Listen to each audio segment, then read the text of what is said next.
I'll go send.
Morning, Sam.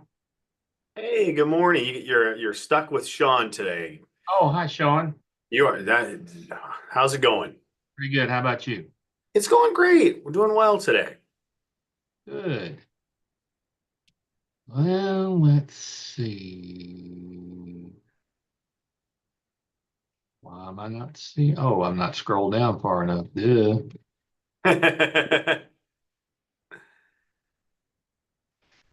Can you see that? Yes, sir. All right. Well, then I think we're good to go. And I will mute myself and everybody will start rolling in around 10. I can't wait. Thank you so much. Thanks, Sean. Appreciate Yep. Talk to you soon. Or I'll listen to you soon. it. Yeah.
Hi, Michelle. Hello, how are you? Fine, how are you? Hanging in there.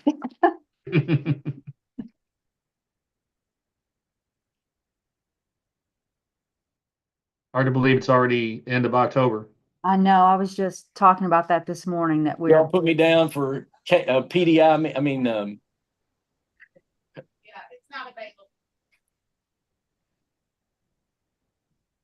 Judge, you're not muted.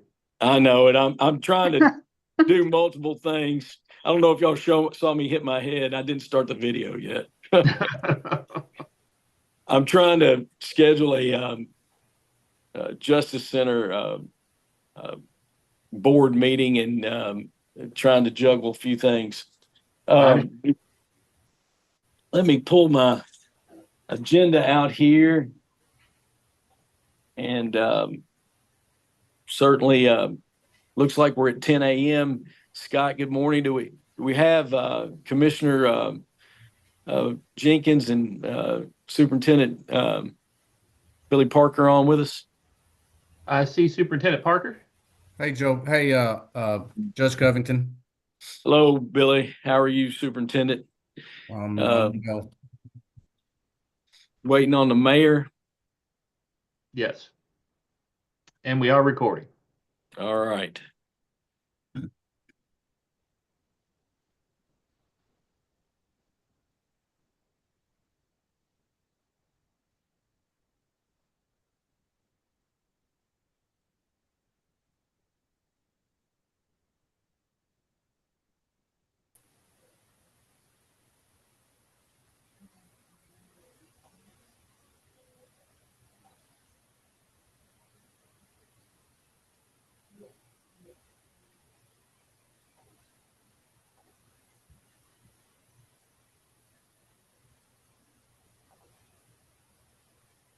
Everyone see the agenda? Oh, absolutely. Great.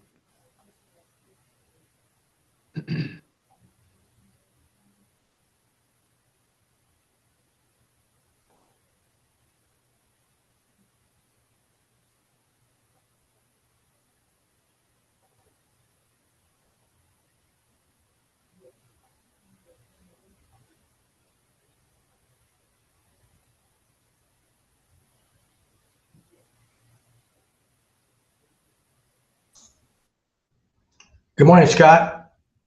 Morning, Mayor. How Good are morning, you? Judge. Good. Mayor. Mr. Parker, Mr. Covington, good morning. good morning, Good sir. morning, Mayor.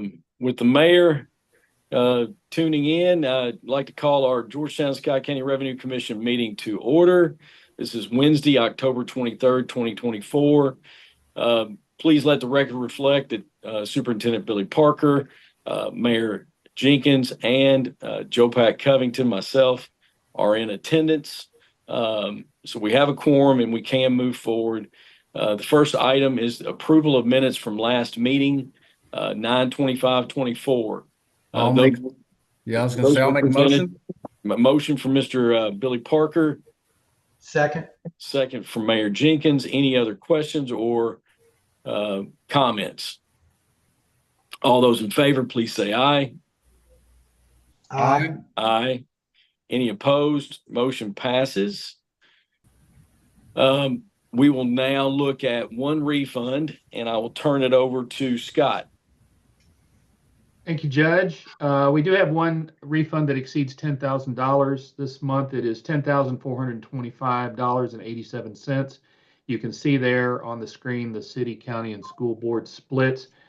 This is a simple case of this net profit tax fund request for tax year 2023 is due to the taxpayer remitting large estimated net profit tax payments that exceeded the actual tax net profit liability when they filed. This does happen from time to time. The taxpayer in this case has requested a full refund of the credit balance, and based on a complete Revenue Commission audit review, it is our recommendation that the commissioners approve this refund request, and the check will be held pending that approval. Any questions or comments? I make a motion to approve. And I'll second that motion to approve the recommendation of Revenue Commission. That said, we have a motion and we have a second. Any other questions or comments? All those in favor, please say aye. Aye. Aye. Any opposed? Motion passes. Now we'll ask John to fill us in on the update on scanning and digitization project update. Excuse me. Say that 10 times. I challenge you all. That's a tough one to get out this early in the morning. Yes, it is. John, take us away.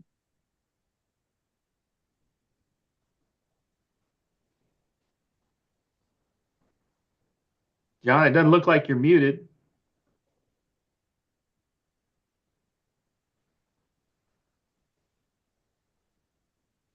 Well, John, you're up.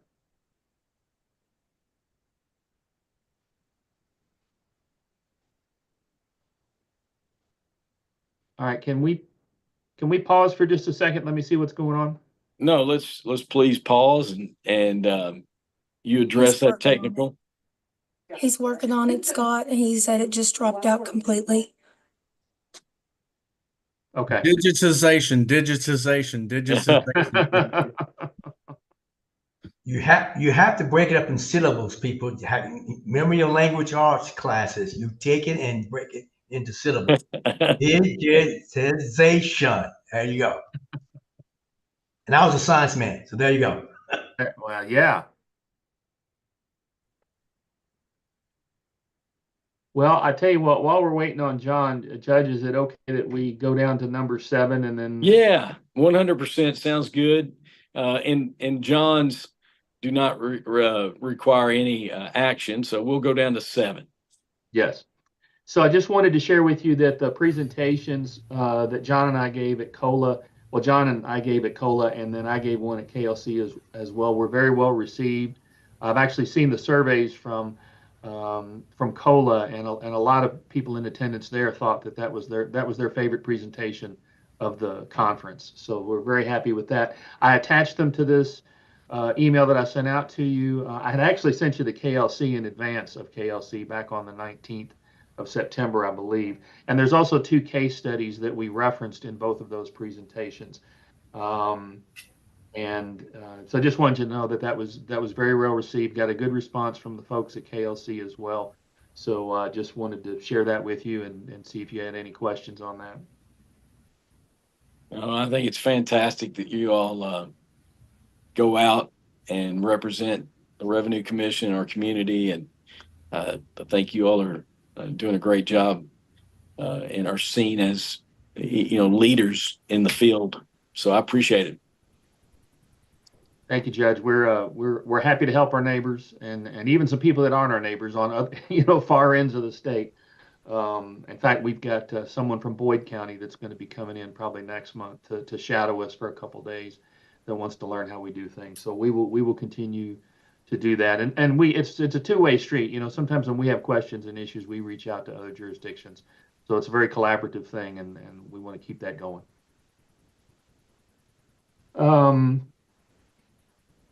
Well, if there's no questions on that, I guess we'll go on down to number 8, Judge. 8.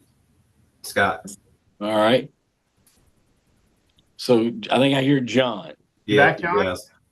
Sorry about that. Apparently Zoom and my computer are fighting today, and I cannot get them to communicate properly. So I apologize. Hopefully I don't drop out again, but I cannot get my camera to connect. So again, my apologies for that. I'll have it all figured out for next one. But yeah, we just wanted to give you a couple quick updates on our scanning and digitization process. Right now, we're sitting at about 7,500 accounts that have been completely digitized. Of that includes all of the closed accounts that we had in the building, and then roughly 50% of our current and active accounts. So we're getting there quickly. We also have some of our automation processes coming online, which should speed that up quite a bit. Sounds very good. That's a lot of work. Appreciate that update. Questions or comments? No, sir. All right. Well, in that case, I'll just go ahead and jump into our remote pen testing. DHS CISA performed a remote pen testing Beginning August 25th, they actually completed the second week of September. We just got a draft of their final report, just going over what their findings were. There was some good things to take away from it. We have a very small online footprint, so they weren't able to really find a whole lot on us when they started scrubbing the internet as far as user identities, things like that, that would give a bad actor the ability to create a path of attack. There was one critical finding that they alerted us to the same day. We were able to take care of it immediately.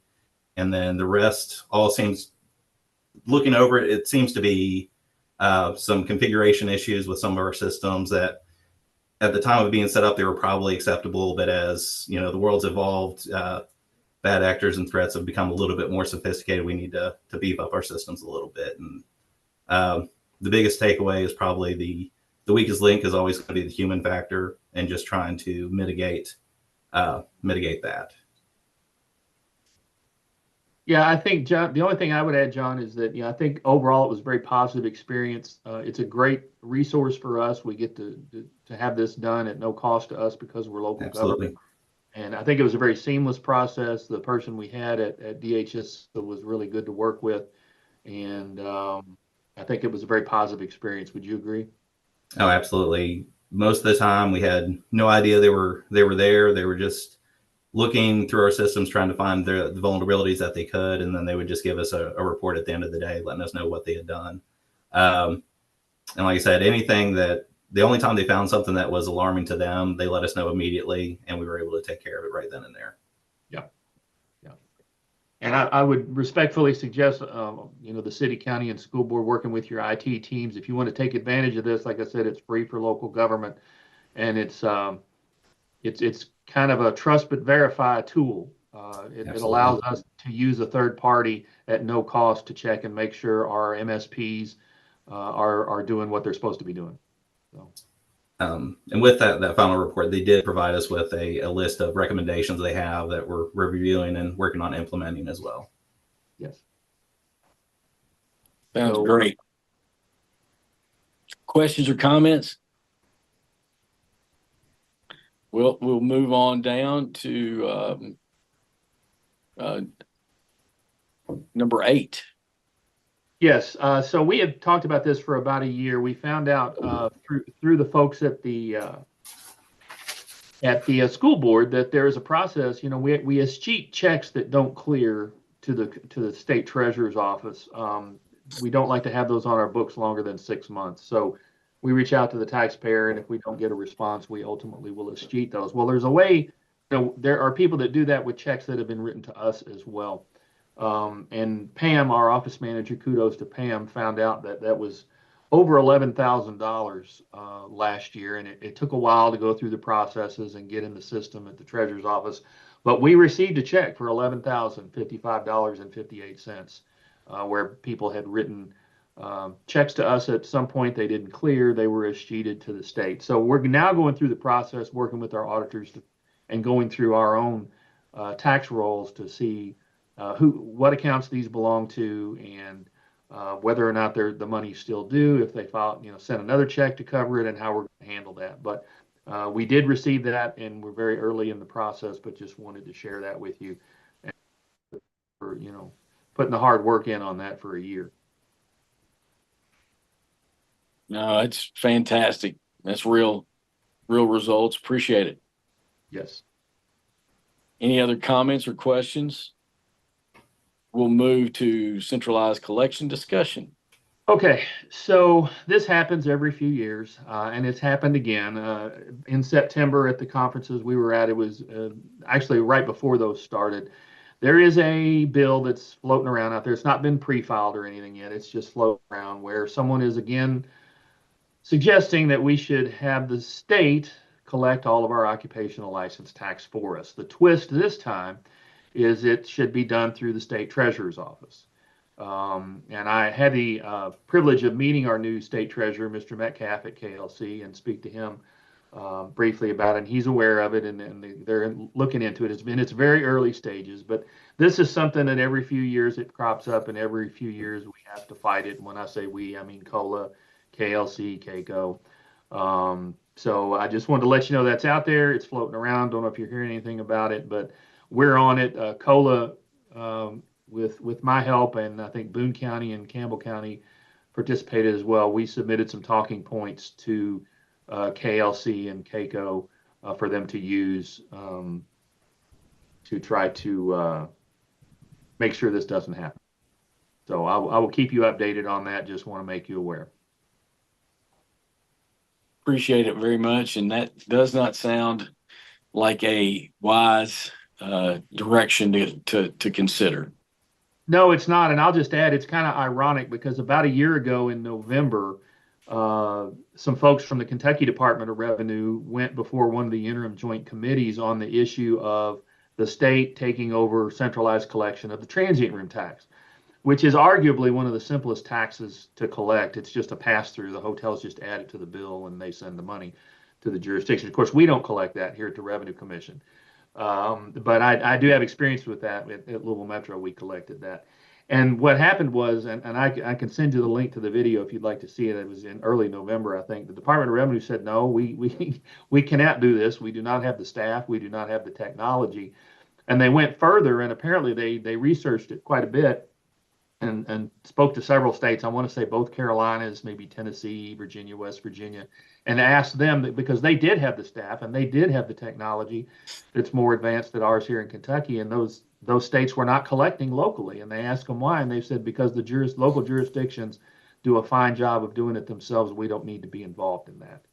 So it kind of threw the water on that centralized collection effort. And then here we are this year, somebody's trying to do it again with a much more complicated tax scenario, occupational tax, where you have some cities and county, well, I don't think counties, well, some counties do, gross receipts, a mix of gross receipts, net profits, and flat fees, and all the different deductions and credits that we have. And, it's just an attack on local control and home rules. So we'll keep our eyes on it and keep you informed.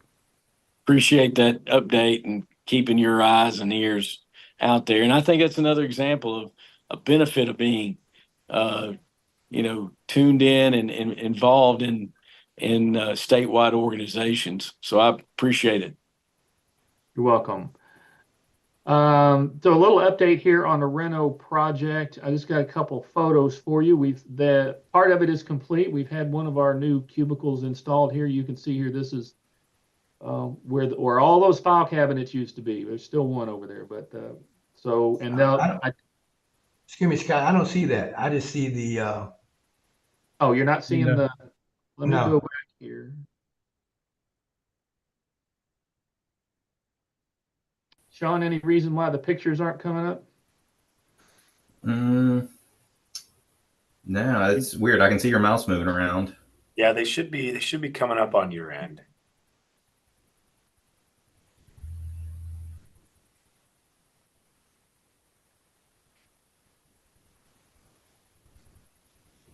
all I see is the agenda.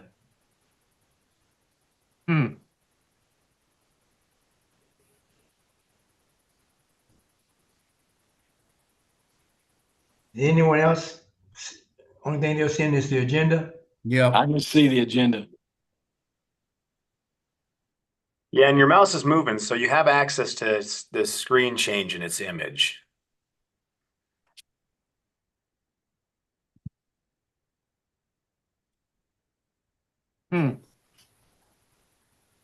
Well, let's try it a different way. No. Can everybody still see the agenda? Yes. Okay. Yes. Well, I don't know what's going on with the photos, but anyway, there's 2 cubicles that have been installed, and at this point, we're just waiting on the general contractor to come in and do the build out on the additional office. I did double check with them this week, and that is on track for November the 4th, Monday the 4th. So that's good news. Sorry, I can't share the photos with you, but they are installed. It was a quick install. They did a good job. They look good, and we're moving along with that. Thanks, and thanks for the update. And it looks very nice. Or I saw the pictures in the file that you sent. Yes, they were attached to the email. Yeah. Yes, I Thank can. you. Thank you. So we'll turn to general counsel search update and then KCGC interlocal agreement.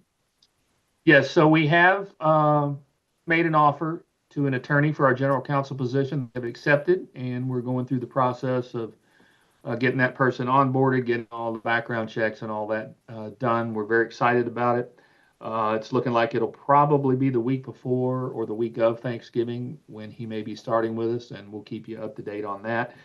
What has also happened in conjunction with that, and I'm mentioning this together, is because this will probably be the first thing we deal with him, is Chris Israel in Madison County finally sent us the interlocal agreement that I guess the Madison County attorney put together for us. It's pretty simple, pretty straightforward. John and I were kind of shocked that it was that simple, but that'll be one of the first things he looks at, and we can get that process going to join the KCGC.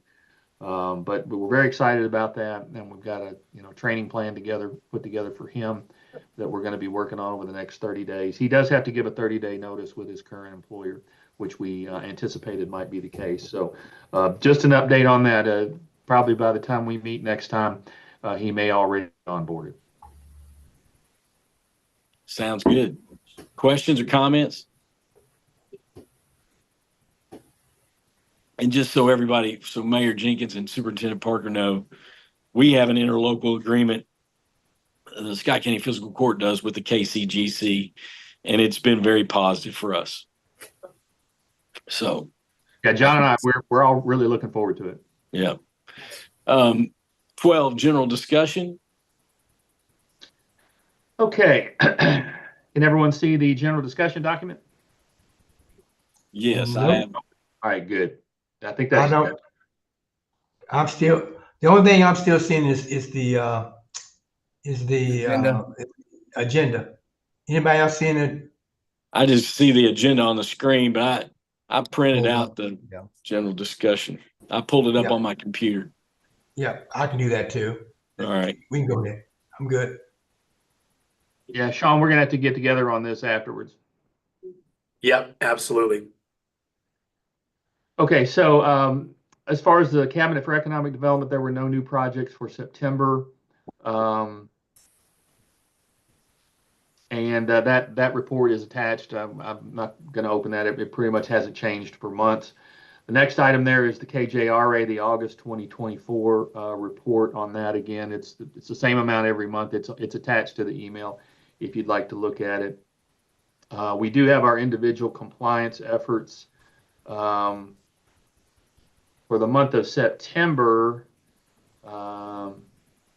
Denny Rice came in really strong at $24,954. 57% of that was net profit. Tammy had $12,270. 71% of that was payroll tax. John had $681, but John was a little busy with the remote pen testing, so he didn't have a lot of time to pursue some of the accounts he's working on there. But it's still a positive $48,161.69 total team collections. Now this is not just what we collect.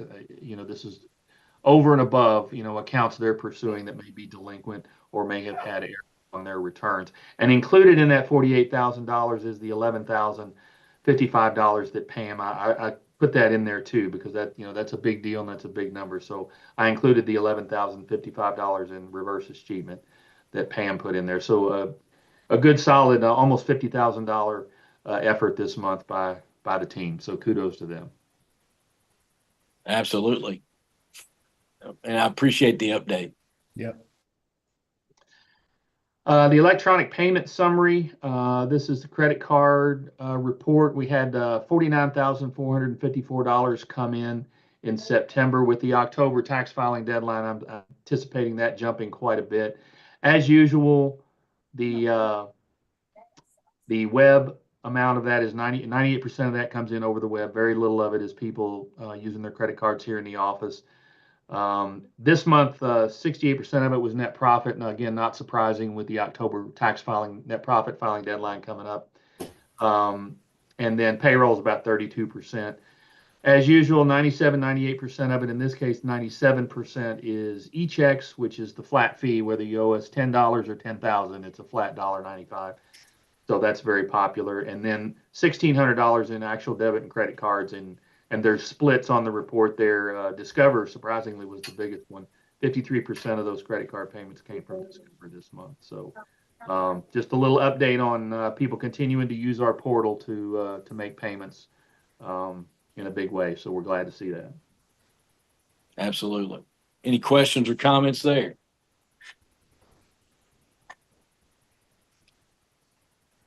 All right. So I guess we'll move on to the monthly tax collection stats. If you've got the general discussion up, you can see there for the month of September, we were down quite a bit, a total of $825,000. That's because September 2023 was one of those months where we got 2 payroll payments for one of our largest employers. So we were competing against a pretty robust month where we had 2 payrolls, whereas September of this year, we only had 1. So, and you can see there's one anomaly here. If you're looking at it, you can see the school board actually had the biggest amount of money that was down. And I went back and looked that up, Superintendent Parker, and the reason for that is in September of 2023, in addition to getting 2 payrolls, we also had an account that Jessica had been working on that had not been paying school board tax for, I think, several years.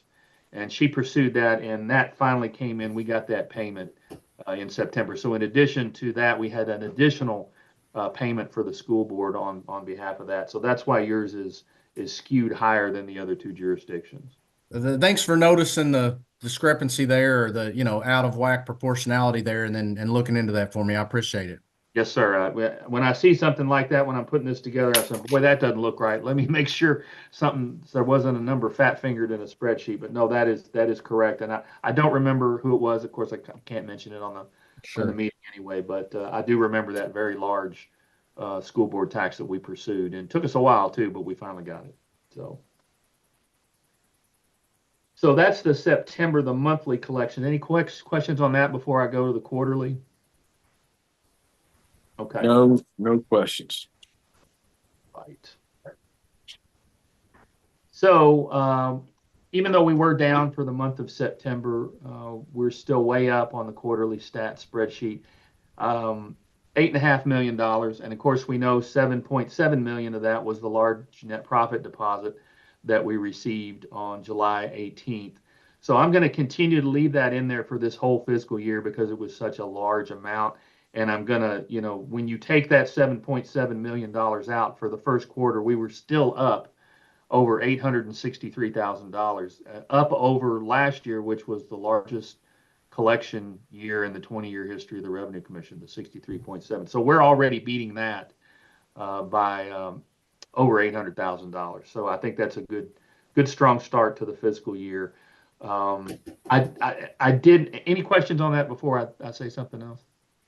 No questions. Your Okay. email that you and I shared back and forth was very helpful, Scott. So I appreciate it. Yes, I did get that voicemail note from Pam. Thank you, Jeff. Yes. The one thing I will say is at the end of this meeting, I will send you all a fresh copy of this quarterly stats. The one that was attached to the email, there was nothing incorrect on it, but I had forgotten to update your actual distribution amounts. So what you see there is not correct. Well, it was correct last month. It's not correct with September added. So I'll send all 3 of you and all 3 of your finance people copies of that, so you'll have the actual correct amount. But with 1 quarter in the books, we're up against a big year last year, and we're still 800,000 over that. So we're off to a good start. Much appreciated. Good news. Yep. Thank you, Scott. You're welcome. Okay. That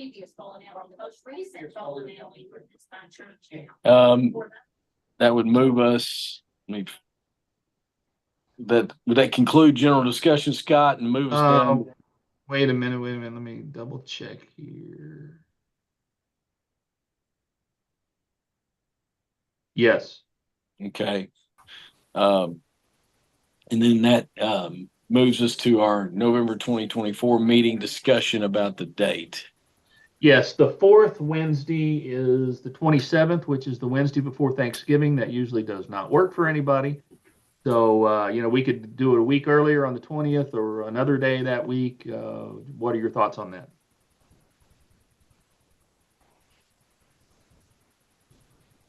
There's a regional summit of Commerce Lexington on the 20th that the mayor and I might be involved with. Would there be a problem with the 21st, or would there be a problem with the 19th?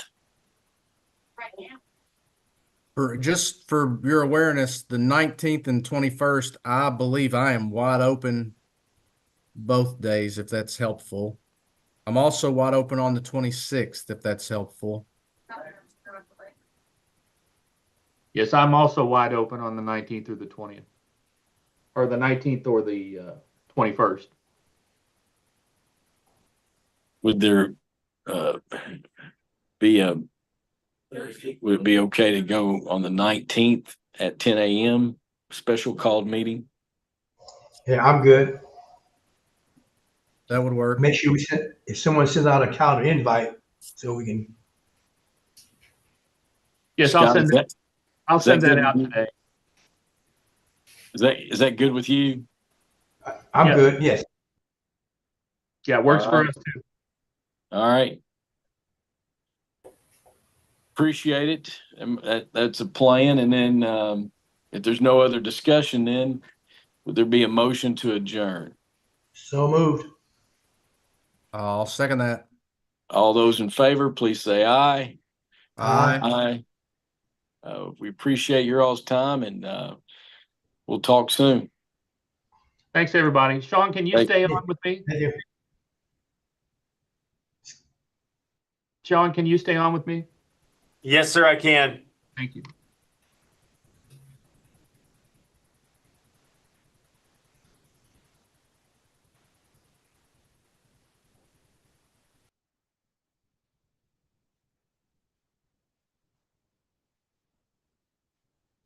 We stop the recording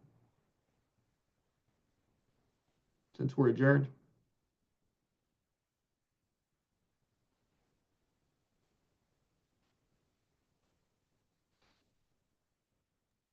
Yeah, let me get the recording stopped here.